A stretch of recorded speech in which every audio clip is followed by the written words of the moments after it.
Okay, so good morning students. तो last lecture में हमने डिस्कस किया था वर्नर में जो हम वर्नर थ्योरी डिस्कस कर रहे थे। ठीक है, तो वर्नर थ्योरी में जो हमने डिस्कस कर लिया था वो थे हमारे वर्नर थ्योरी के पोस्टुलेट्स हमने डिस्कस कर लिए थे। और क्या डिस्कस कर लिया था, वर्नर ने जो कोबाल्ट अमीन के कॉम्प्लेक्सेस का स्ट्रक्चर एक्सप्लेन किया, ये हमने कर लिया था। तो एक बार मैं आपको इसकी समरी दे देती हूँ। एंड में हमने क्या किया था, तो कोबाल्ट का जो हमने कॉम्प्लेक्स किया था, हमने कहा था अगर मान लो कुछ ऐसा कॉम्प्लेक्स है तो इस केस में मैं यहाँ लिखूंगी number of ions, number of chlorine. ठीक है, तो अगर मैं इस केस की बात करूं तो इस केस में कितने नंबर ऑफ आयंस हमें मिले थे, हमें यहाँ है कि हमने इसका स्ट्रक्चर कैसे बनाया था, CONH3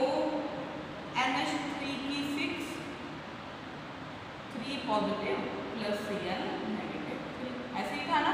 ठीक है, तो कितने नंबर ऑफ आयंस है 4 और कितने नंबर ऑफ Cl मिल रहे हैं हमें, दैट इज 3। ठीक है, सेकंड हमने कौन सा कंपाउंड किया था, COCl की थ्राइस 5NH3, 5 अमोनिया है हमारे पास। तो इस केस में कितने नंबर ऑफ आयंस हमें मिलेंगे, तो इसका स्ट्रक्चर कैसे बना था, आयंस की फॉर्म में CONH3 की 5 Cl और साथ में क्या है हमें यहाँ पर 2 Cl। ठीक है, तो कितने नंबर ऑफ आयंस मिलेंगे यहाँ पर हमें, एक ये प्लस 2 ये, कितने नंबर ऑफ आयंस है हमारे पास, 3 नंबर ऑफ आयंस। और कितने क्लोरीन यहाँ पर प्रेसिपिटेट होंगे, 2 क्लोरीन। जब हम AgNO3 का सॉल्यूशन डालेंगे तो 2 क्लोरीन क्या होंगे यहाँ पर प्रेसिपिटेट होंगे। सिमिलरली अगर मैं यहाँ पर 4 कर दूं तो उस केस में क्या हो जाएगा, 4 के केस में हमारे को कितने नंबर ऑफ आयंस ऑब्टेन होंगे, तो हमें पता है कि पहले तो हमें क्या करवाना पड़ेगा, जो हमारी कोऑर्डिनेशन नंबर है 6 उसको सेटिस्फाई करवाना होगा, जिसमें 4 तो हमारे अमोनिया आ जाएंगे और 2 क्लोरीन आ जाएंगे, 4 और 2 6। अब क्या हो गया यहाँ पर, कोऑर्डिनेशन नंबर जो है सेटिस्फाई हो गया हमारा। अब क्या करेंगे, जितना भी क्लोरीन बच गया वो हमारा क्या है, बाहर जो है कोऑर्डिनेशन स्फीयर के प्रेजेंट होगा। तो कितने नंबर ऑफ आयन यहाँ होंगे 1 और ये क्लोरीन अलग एक आयन की फॉर्म में होगा, that is 2 number of ion. और कितने नंबर ऑफ क्लोरीन प्रेसिपिटेट होंगे, दैट इज 1 क्लोरीन, क्योंकि ये वाला जो क्लोरीन है ये हमारा क्या है, आयोनाइजेबल है नेचर में। मतलब अगर हम क्या करेंगे, अगर मैं AgNO3 का सॉल्यूशन डालूं तो ये क्या हो जाएगा, AgCl की फॉर्म में प्रेसिपिटेट हो जाएगा। ठीक है, तो ये हमने लास्ट लेक्चर में डिस्कस कर लिया था। आज हम जो करेंगे टॉपिक वो इसी का नेक्स्ट है कि वर्नर थ्योरी में जो है आइसोमेरिज्म और स्टीरियोकेमिस्ट्री को कैसे एक्सप्लेन किया। ठीक है, छोटा सा टॉपिक है, क्या बोला मैंने, स्टीरियोकेमिस्ट्री एंड आइसोमेरिज्म। तो जब हम वर्नर थ्योरी की बात करते हैं तो वर्नर थ्योरी क्या है, मेनली क्या है, दो जो हमारे कोऑर्डिनेशन नंबर है, that is coordination number 6 and coordination number 4। ठीक है, इन दोनों कोऑर्डिनेशन नंबर के स्ट्रक्चर को, ज्योमेट्री को, आइसोमर को एक्सप्लेन करने में क्या रही थी, सक्सेसफुल रही थी। तो 6 स्टीरियोकेमिस्ट्री क्या होती है, मैंने आपको पहले भी बताया हुआ है कि कैसा अरेंजमेंट है, arrangement of ligand around metal atom, कि कैसा अरेंजमेंट है लिगेंड का अराउंड मेटल के, दैट इज कॉल्ड स्टीरियोकेमिस्ट्री। ठीक है, और स्टीरियो के ही बेस पे हम क्या है, किसी भी कंपाउंड की क्या है, किसी भी कॉम्प्लेक्स की जियोमेट्री को क्या करते हैं, डिसाइड करते हैं। अब कोऑर्डिनेशन नंबर 6 का यहाँ क्या मतलब है कि मेटल के अराउंड क्या है, टोटल 6 लिगेंड क्या है हमारे पास प्रेजेंट है। ठीक है, अब ये 6 लिगेंड कैसे अरेंज है मेटल के अराउंड, वो किससे हमें पता लगेगा, उसकी स्टीरियोकेमिस्ट्री से पता लगेगा। और स्टीरियोकेमिस्ट्री क्या बताएगी हमें, जियोमेट्री के बारे में बताएगी। मतलब हमें क्या पता लगेगा एट द एंड कि 6 कोऑर्डिनेशन कंपाउंड में कौन कौन सी जियोमेट्री पॉसिबल है और उन जियोमेट्री के कौन कौन से आइसोमर्स क्या है पॉसिबल है। फॉर एग्जाम्पल कोऑर्डिनेशन नंबर 6 की अगर मैं बात करूँ, कोऑर्डिनेशन नंबर 6 में हमारे पास जनरली 3 जो है जियोमेट्री पॉसिबल रहती है, planar, hexagon, second one is trigonal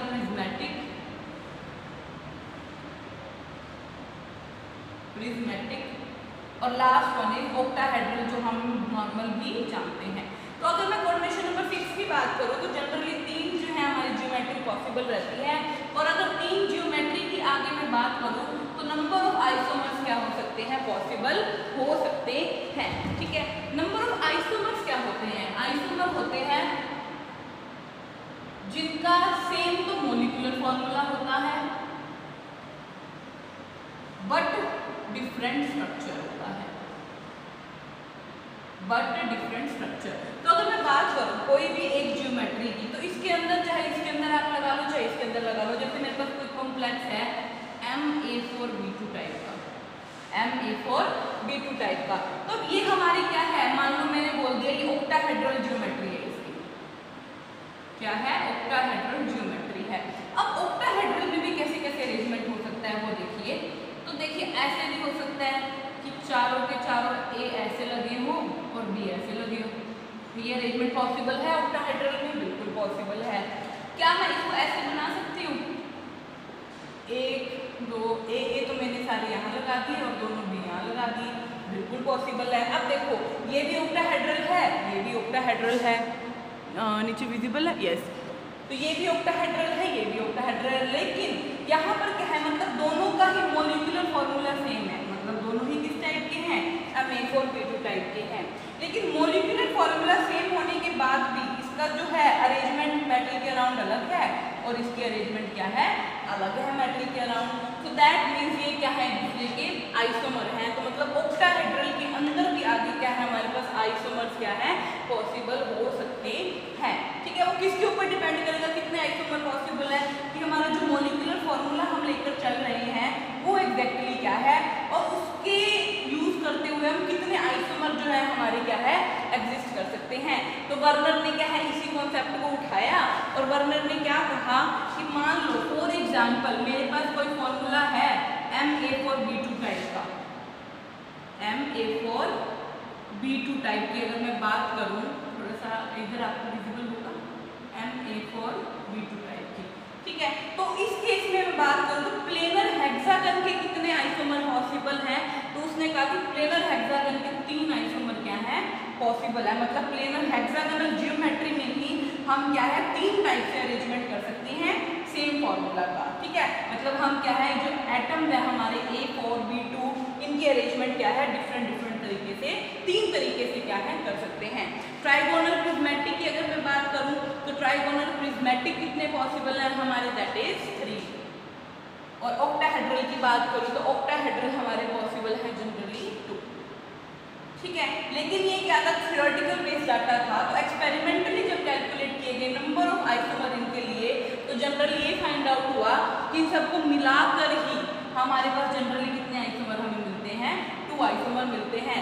generally जो प्लेनर हेक्सागोनल है इसका अभी तक ऐसा कोई कंपाउंड डिस्कवर नहीं हुआ है। ठीक है, तो मेन हम कोऑर्डिनेशन नंबर 6 में 2 की ही बात करते हैं, ट्राइगोनल प्रिज्मेटिक और ऑक्टाहेड्रल। ठीक है, ये तो MA4B2 टाइप का था। अगर यहाँ पर आ जाए MA5B टाइप का तो उसके अंदर डिफरेंट जियोमेट्रीज पॉसिबल हैं। MA5B टाइप का कोई हमारे पास क्या आ जाए अगर मॉलिक्यूलर फॉर्मूला आ जाए, तो अगर प्लेनर हेक्सागोनल में है उसकी ज्योमेट्री प्लेनर हेक्सागोनल है तो उस केस में हमारे पास कितने आइसोमर पॉसिबल हैं, 1 आइसोमर क्या है पॉसिबल है। ठीक है, अगर मैं ट्राइगोनल प्रिज्मेटिक ज्योमेट्री होगी उसकी तो 3 आइसोमर पॉसिबल हैं, और अगर ऑक्टाहेड्रल ज्योमेट्री है तो लगभग 2 आइसोमर्स क्या है पॉसिबल है। तो दैट मींस इस तरह से क्या है इसने अपना एक थ्योरेटिकल कॉन्सेप्ट दिया ज्योमेट्री को एक्सप्लेन करने के लिए। ठीक है, कोऑर्डिनेशन नंबर 6 की। ठीक है, कोऑर्डिनेशन नंबर अगर मैं 4 की बात करूँ तो 4 के केस में उसने क्या कहा कि 4 के केस में जनरली 2 ज्योमेट्री पॉसिबल रहती है हमारी। कौन सी ज्योमेट्री पॉसिबल रहती है, कोऑर्डिनेशन नंबर 4 में 2 ज्योमेट्री पॉसिबल रहती हैं, tetrahedral geometry and square planar geometry. ठीक है, tetrahedral and square planar geometry. Square planar geometry की अगर मैं बात करूं तो अगर मेरे पास फॉर्मूला है A2B2 टाइप का, ठीक है, A2B2 टाइप का, फॉर एग्जांपल मान लो ऐसा कुछ है, मेटल है, अमोनिया ले लिए 2 और 2 क्लोरीन ले लेते हैं। ठीक है, तो इस केस में मेरे पास क्या है 2 जो है आइसोमर पॉसिबल हैं, कौन कौन से, सिस आइसोमर और एक ट्रांस आइसोमर। ये आपको अच्छे से पता है कि सिस कौन सा होता है और ट्रांस क्या होता है। अगर टेट्राहेड्रल की बात करूं और मेरे पास जनरल फॉर्मूला है MA4A2B2 टाइप का, तो टेट्राहेड्रल के केस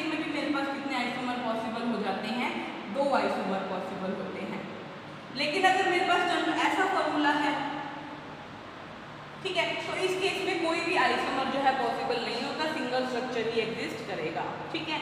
अब दो आइसोमर उसके अंदर पॉसिबल क्यों है? क्योंकि मॉलिक्यूल क्या है, थोड़ा बहुत एसिमेट्रिकल हो जाएगा, जिसकी वजह से क्या है, दो आइसोमर इसके अंदर जो है टेट्राहेड्रल के केस में पॉसिबल हो जाएगी, ठीक है। तो ये कोऑर्डिनेशन नंबर 4 और कोऑर्डिनेशन नंबर 6 की बात है, ठीक है, हो जाएगा आइसोमेरिज्म।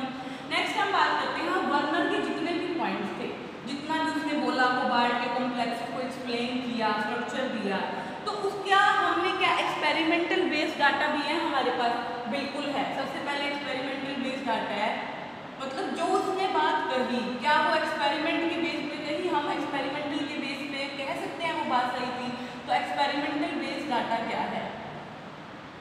तो सबसे पहला है प्रेसिपिटेशन, ठीक है। तो जब प्रेसिपिटेशन रिएक्शन अक्कर की गई, जितने भी हमारे कोबाल्ट के कॉम्प्लेक्स थे जो उसने दिए थे, लाइक दिस, ये वाला था हमारा कोबाल्ट का अमीन कॉम्प्लेक्स, एक ये था, तो जितने भी उसने कोबाल्ट के कॉम्प्लेक्स दिए उन सब के जब AgNO3 के साथ रिएक्शन करवाए गए सिल्वर नाइट्रेट के साथ, तो ये फाइंड आउट हुआ कि इस केस में जब हम रिएक्शन करवाते हैं किसके साथ, सिल्वर नाइट्रेट के साथ, तो हमें कितने क्लोरीन आयन ऑब्टेन होंगे? यहाँ पर 3 क्लोरीन आयन ही ऑब्टेन होते हैं। और क्या है, यही हमें वर्नर ने कहा था कि जब हम इसकी रिएक्शन करवाएंगे, प्रेसिपिटेशन रिएक्शन करवाएंगे AgNO3 के साथ, तो हमें कितने नंबर ऑफ आयन्स मिलेंगे? 3 नंबर ऑफ आयन्स क्या है, ऑब्टेन होंगे, ठीक है। इसकी अगर हम करवाएंगे तो हमें यहाँ कितने नंबर ऑफ आयन्स मिलेंगे? 2 क्लोरीन आयन क्या होंगे हमारे AgNO3 के साथ प्रेसिपिटेट होंगे और AgCl बना देंगे। अगर मैं इस केस में बात करूँ तो इस केस में क्या होगा?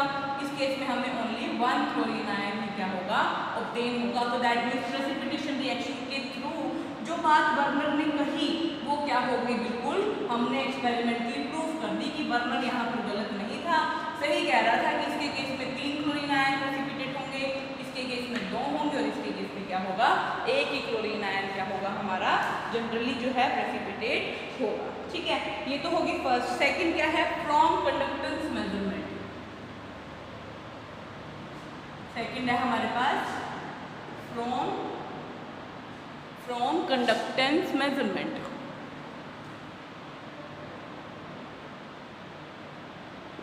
तो जब कंडक्टेंस मेजर की गई, ठीक है, तो ये फाइंड आउट हुआ, तो उसने भी यही कहा था, वर्नर ने क्या था कंडक्टेंस के केस में, कि जितना ज्यादा नंबर ऑफ हमारे पास आयोनाइजेबल क्लोरीन होंगे उतनी ज्यादा कंडक्टेंस होगी, ठीक है, यही बात हुई थी ना। तो जब एक्सपेरिमेंटली वेरीफाई किया गया इस चीज को, तो यही फाइंड आउट हुआ कि वो कंपाउंड कोबाल्ट का जिसके पास सबसे ज्यादा नंबर ऑफ क्लोरीन आयन है, 3 नंबर ऑफ आयोनाइजेबल क्लोरीन होंगे इसके केस में, क्योंकि 6 अमोनिया क्या बना लेंगे, कोऑर्डिनेशन कंपाउंड बना लेंगे।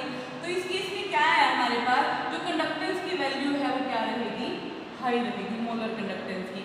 अगर मैं इससे नीचे आ जाऊं 5NH3 पे, तो इस केस में 2 क्लोरीन आयन, तो इस केस में क्या है, कंडक्टेंस की वैल्यू क्या हो जाएगी, इससे लो हो जाएगी, ठीक है। इसकी कितनी होती है इस केस में, 262 ohm inverse centimetre mole inverse, 262 ohm inverse centimetre square mole inverse क्या होती है, मोलर कंडक्टेंस की केस में वैल्यू होती है, ठीक है।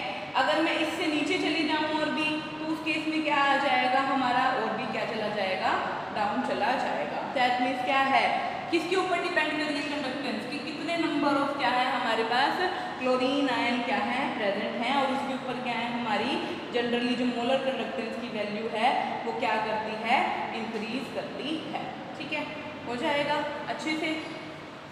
तो ये दो जो थे वो क्या कर रहे थे, वर्नर की थ्योरी को क्या कर रहे थे, प्रूव कर रहे थे। तो इसके आगे अगर मैं बात करूँ इसकी limitation of Werner theory, limitation of Werner theory. तो वर्नर थ्योरी ने क्या किया, सबसे पहले तो इतना अच्छा एक्सप्लेन नहीं किया मेटल और लिगेंड की बॉन्डिंग को, और क्या नहीं किया इसने ये तो बोल दिया कि जनरली 4 कोऑर्डिनेटेड कॉम्प्लेक्स होते हैं या फिर 6 कोऑर्डिनेटेड कॉम्प्लेक्स होते हैं, लेकिन कौन सा मेटल एटम 4 कोऑर्डिनेटेड बनाना प्रेफर करेगा और कौन सा 6 कोऑर्डिनेटेड बनाना प्रेफर करेगा, इस चीज को इसने एक्सप्लेन थ्योरी ने नहीं किया, ठीक है। प्लस इसका जो मोस्टली पॉइंट थे वो क्या है आइसोमर वाला। नंबर ऑफ आइसोमर कितने एग्जिस्ट करते हैं पर्टिकुलर जियोमेट्री में, पर्टिकुलर फॉर्मूला की, उस चीज को एक्सप्लेन करने में भी ये क्या हो गया, फेल हो गया। क्योंकि हमने कहा ना कईयों में तो 3 है, लेकिन एक्सपेरिमेंटली बेस कितने आए, वो 2 ही आए। तो इन दैट केस भी क्या है, जो हमारी बर्नर थ्योरी है वो क्या हो गई यहाँ पर, फेल हो गई। और बर्नर थ्योरी की जो है लिमिटेशंस को ओवरकम करने के लिए हमारे पास नेक्स्ट थ्योरी आएगी, वैलेंस बॉन्ड थ्योरी। और वैलेंस बॉन्ड थ्योरी से पहले हमारा एक छोटा सा कॉन्सेप्ट आएगा, that is called chelate effect. क्या आएगा हमारा, चिलेट इफेक्ट, जो हम कल के लेक्चर में करेंगे। तब तक आप बर्नर थ्योरी कर लीजिए अच्छे से, एग्जाम पॉइंट ऑफ व्यू से इम्पोर्टेंट है। कुछ भी समझ ना आए तो क्या है, आप इजीली जो है कभी भी मुझसे जो है कांटेक्ट करके पूछ सकते हैं। Thank you.